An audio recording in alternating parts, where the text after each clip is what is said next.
Representative Boschee.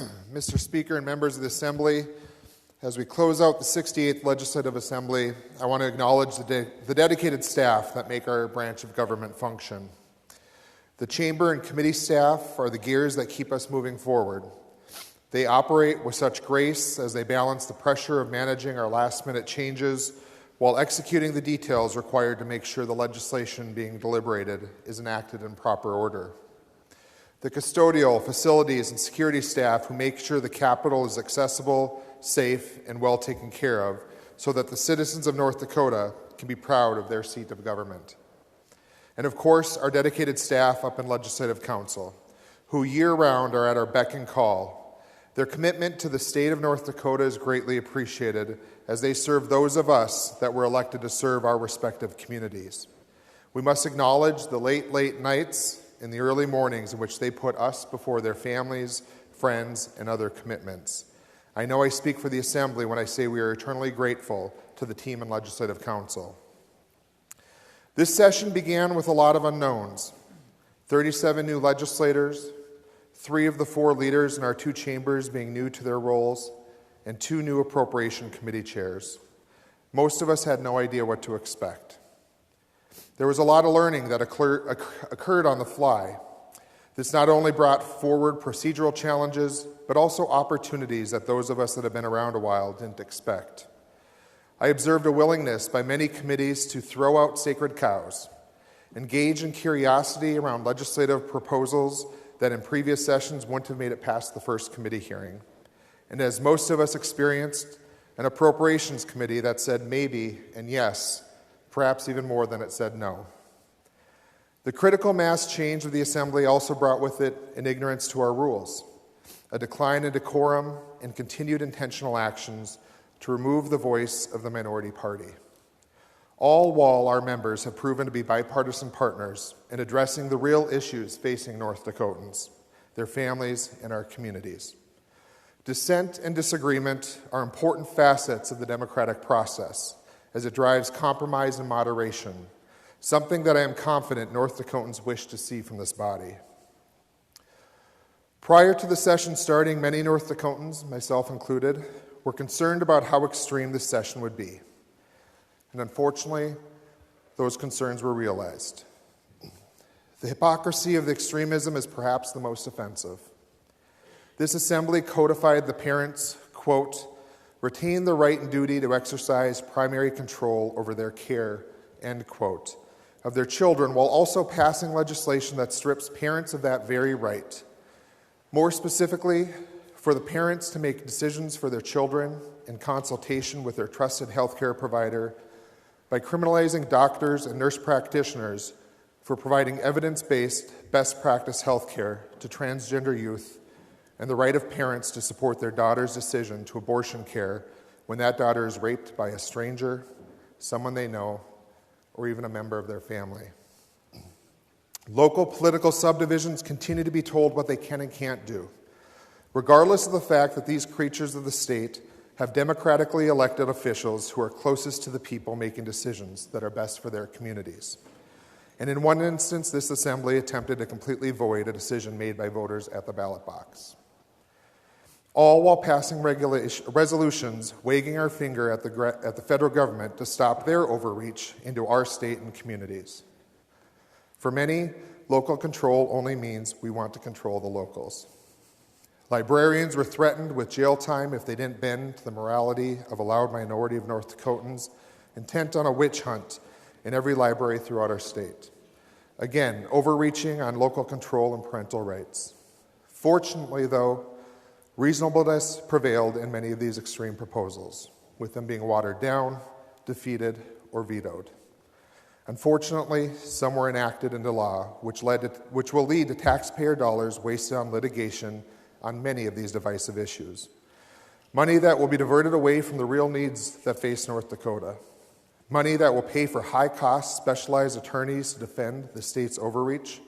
And if passed as prologue, after the state inevitably loses these cases, checks will be written to the very organizations that proponents of these extreme proposals completely oppose.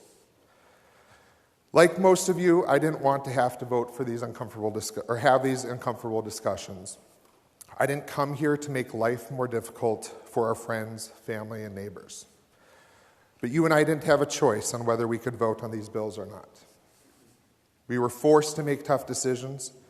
Not only did you have to weigh the impact of these proposals on people that you love, that you call family, that you go to work with, or worship on Sundays with, but also how your vote may be used against you by members of your own party in your next election, further feeding the division that has trickled down from national politics into each and every legislative district in our state.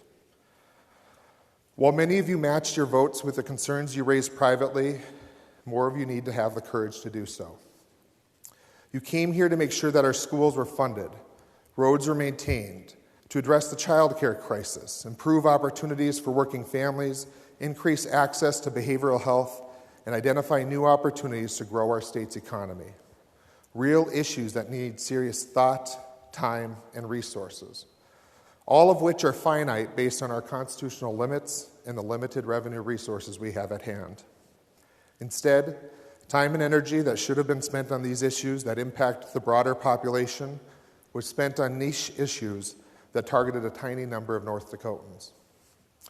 The silver lining through all the noise, distractions, and boogeyman is that there's still a strong governing coalition composed of the minority party and a majority of the majority party.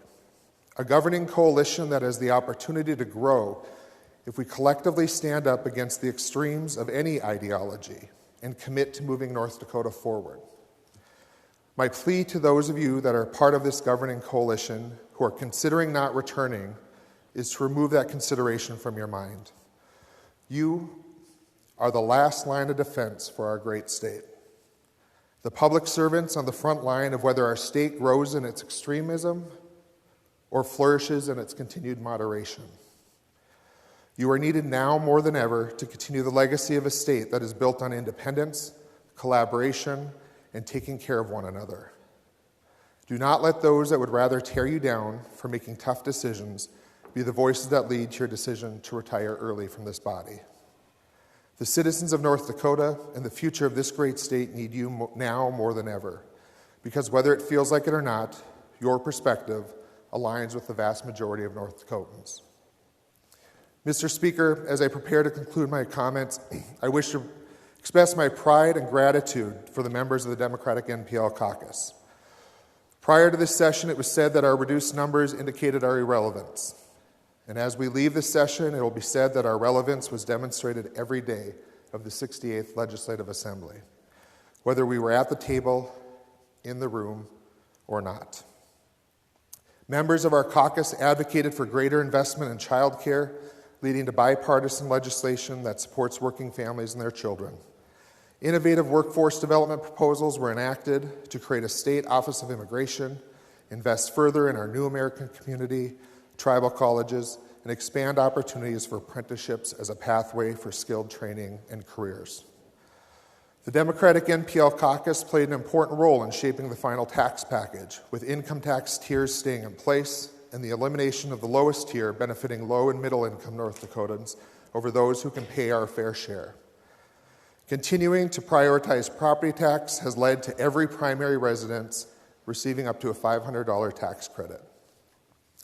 We continue to be strong leaders on health policy with the passage of legislation to cap the cost of insulin, expand Medicaid and TANF coverage to pregnant persons, the creation of a suicide fatality review commission, dedicated funding for the state's 988 mental health crisis hotline, and the implementation and funding of community health workers, as well as a proposed study in partnership with the insurance commissioner on the expansion and affordability of health coverage across the state. As champions of strong public schools, we led, partnered on, and were successful in making sure the state continues to hold its commitment to students and educators. We did this in partnership with the majority through increased funding for K-12 education and ensuring more kids don't go hungry through the school day. For students at our state institutions of higher education, we advocated for a tuition freeze, more student scholarships, and support for student behavioral health services. Mr. Speaker and members of the Assembly, it has been a privilege to serve as the Democratic House Leader for the 66th, 67th, and 68th Legislative Assembly. During my time in this position, I've worked in partnership with the majority leaders, Senate Minority Leader, Governor Burgum, executive agency directors, and tribal leaders of the 5 nations whose borders are within North Dakota. Together, we work to navigate our state's response to a worldwide pandemic, legislative redistricting, and the allocation of over $1 billion of one-time federal resources that have helped bolster our state's economy, all of which has significantly reshaped our state's path forward. I am thankful for the opportunity, and as we transition to the interim, I'm happy to share that with the support of our caucus, Representative Vista will be serving as the Democratic House Leader through the remainder of the 68th Assembly. With the realities of term limits, we believe deliberate and mindful succession planning will be helpful to ensure better outcomes for the people of North Dakota. I wish you all the best as you return to your families and communities, and I appreciate the time. Thank you, Mr. Speaker.